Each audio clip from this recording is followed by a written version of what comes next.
Bonjour, une nouvelle de Guy de Maupassant, Menuet. À Paul Bourget. Les grands malheurs ne m'attristent guère, dit Jean Bridel, un vieux garçon qui passait pour sceptique. J'ai vu la guerre de bien près. J'enjambais les corps sans apitoiement. Les fortes brutalités de la nature ou des hommes peuvent nous faire pousser des cris d'horreur ou d'indignation, mais ne nous donnent point ce pincement au cœur, ce frisson qui vous passe dans le dos à la vue de certaines petites choses navrantes. La plus violente douleur qu'on puisse éprouver, certes, est la perte d'un enfant pour une mère, et la perte de la mère pour un homme. Cela est violent, terrible, cela bouleverse et déchire. Mais on guérit de ces catastrophes comme de larges blessures saignantes. Or certaines rencontres, certaines choses entreaperçues, devinées, certains chagrins secrets, certaines perfidies du sort, qui remuent en nous tout un monde douloureux de pensées, qui entr'ouvrent devant nous brusquement la porte mystérieuse des souffrances morales, compliquées, incurables, d'autant plus profondes qu'elles semblent bénignes, d'autant plus cuisantes qu'elles semblent presque insaisissables, d'autant plus tenaces qu'elles semblent factices, nous laissent à l'âme comme une traînée de tristesse, un goût d'amertume, une sensation de désenchantement dont nous sommes longtemps à nous débarrasser. J'ai toujours devant les yeux deux ou trois choses que d'autres n'eussent point remarquées assurément, et qui sont entrées en moi comme de longues et minces piqûres inguérissables. Vous ne comprendriez peut-être pas l'émotion qui m'est restée de ces rapides impressions. Je ne vous en dirai qu'une. Elle est très vieille, mais vive comme d'hier. Il se peut que mon imagination seule ait fait les frais de mon attendrissement. J'ai 50 ans. J'étais jeune alors et j'étudiais le droit. Un peu triste, un peu rêveur, imprégné d'une philosophie mélancolique, je n'aimais guère les cafés bruyants, les camarades braillards, ni les filles stupides. Je me levais tôt et une de mes plus chères voluptés était de me promener seul vers 8 heures du matin dans la pépinière du Luxembourg. Vous ne l'avez pas connue, vous autres, cette pépinière. C'était comme un jardin oublié de l'autre siècle, un jardin joli comme un doux sourire de vieille. Des haies touffues séparaient les allées étroites et régulières, allées calmes entre deux murs de feuillage taillés avec méthode. Les grands ciseaux du jardinier alignaient sans relâche ces cloisons de branches, et de place en place on rencontrait des parterres de fleurs, des plates-bandes de petits arbres rangés comme des collégiens en promenade, des sociétés de rosiers magnifiques ou des régiments d'arbres à fruits.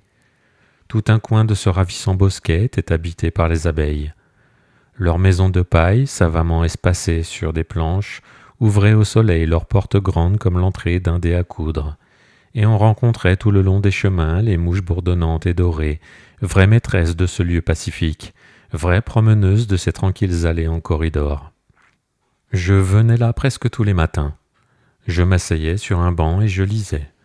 Parfois je laissais retomber le livre sur mes genoux pour rêver, pour écouter autour de moi vivre Paris, et jouir du repos infini de ces charmilles à la mode ancienne.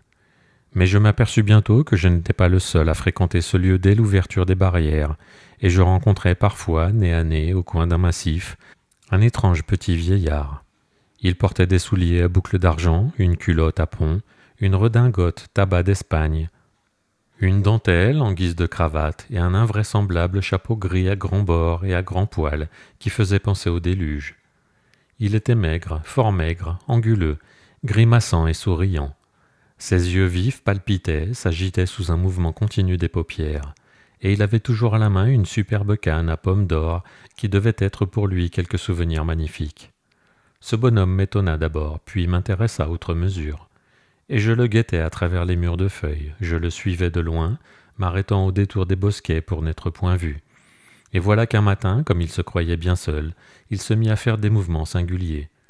Quelques petits bonds d'abord, puis une révérence, puis il battit de sa jambe grêle un entrechat encore alerte, puis il commença à pivoter galamment, sautillant, se trémoussant d'une façon drôle, souriant comme devant un public, faisant des grâces, arrondissant les bras, tortillant son pauvre corps de marionnette, adressant dans le vide de légers saluts attendrissants et ridicules. Il dansait. Je demeurais pétrifié d'étonnement, me demandant lequel des deux était fou, lui ou moi. Mais il s'arrêta soudain, s'avança comme font les acteurs sur la scène, puis s'inclina en reculant avec des sourires gracieux et des baisers de comédienne qu'il jetait de sa main tremblante aux deux rangées d'arbres taillés. Et il reprit avec gravité sa promenade. À partir de ce jour, je ne le perdis plus de vue, et chaque matin il recommençait son exercice invraisemblable. Une envie folle me prit de lui parler. Je me risquai, et l'ayant salué, je lui dis « Il fait bien bon aujourd'hui, monsieur ». Il s'inclina. « Oui, monsieur, c'est un vrai temps de jadis. » 8 jours après, nous étions amis, et je connus son histoire. Il avait été maître de danse à l'opéra du temps de Louis XV. Sa belle canne était un cadeau du comte de Clermont. Et quand on lui parlait de danse, il ne s'arrêtait plus de bavarder. Or voilà qu'un jour il me confia. « J'ai épousé la Castries, monsieur. Je vous présenterai si vous voulez, mais elle ne vient ici que sur le tantôt. Ce jardin, voyez-vous, c'est notre plaisir et notre vie. C'est tout ce qui nous reste d'autrefois. Il nous semble que nous ne pourrions plus exister si nous ne l'avions point. Cela est vieux et distingué, n'est-ce pas? Je crois y respirer un air qui n'a point changé depuis ma jeunesse. Ma femme et moi, nous y passons tous nos après-midi. Mais moi, j'y viens dès le matin, car je me lève de bonne heure. Dès que j'eus fini de déjeuner, je retournai au Luxembourg, et bientôt j'aperçus mon ami qui donnait le bras avec cérémonie à une toute vieille petite femme vêtue de noir, à qui je fus présenté. C'était la Castries, la grande danseuse aimée des princes, aimée du roi, aimée de tout ce siècle galant qui semble avoir laissé dans le monde une odeur d'amour. Nous nous assîmes sur un banc de pierre. C'était au mois de mai. Un parfum de fleurs voltigeait dans les allées proprettes. Un bon soleil glissait entre les feuilles et semait sur nous de larges gouttes de lumière. La robe noire de la Castries semblait toute mouillée de clarté. Le jardin était vide, on entendait au loin rouler des fiacres. « Expliquez-moi donc, dis-je au vieux danseur, ce que c'était que le menuet. » Il tressaillit. « Le menuet, monsieur, c'est la reine des danses et la danse des reines, entendez-vous? Depuis qu'il n'y a plus de roi, il n'y a plus de menuet. » Et il commença en style pompeux un long éloge dithyrambique auquel je ne compris rien. Je voulus me faire décrire les pas, tous les mouvements, les poses. Il s'embrouillait, s'exaspérant de mon impuissance, nerveux et désolé. Et soudain, se tournant vers son antique compagne, toujours silencieuse et grave. « Élise, veux-tu, dis, veux-tu, tu seras bien gentille. Veux-tu que nous montrions à monsieur ce que c'était ?»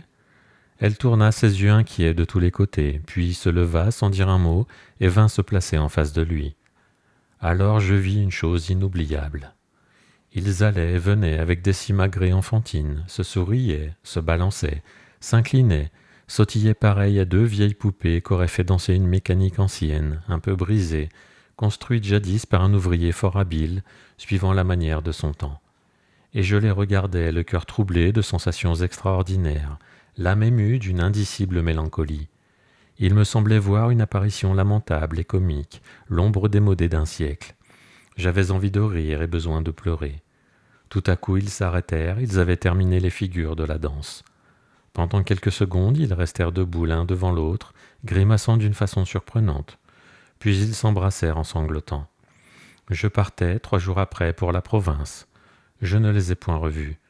Quand je revins à Paris, 2 ans plus tard, on avait détruit la pépinière. Que sont-ils devenus sans le cher jardin d'autrefois, avec ses jardins en labyrinthe, son odeur du passé et les détours gracieux des charmilles? Sont-ils morts? Errent-ils par les rues modernes comme des exilés sans espoir? Dansent-ils, spectres falots, un menuet fantastique entre les cyprès d'un cimetière, le long des sentiers bordés de tombes, au clair de lune? Leurs souvenirs me hantent, m'obsèdent, me torturent, demeurent en moi comme une blessure. Pourquoi? Je n'en sais rien. Vous trouverez cela ridicule, sans doute.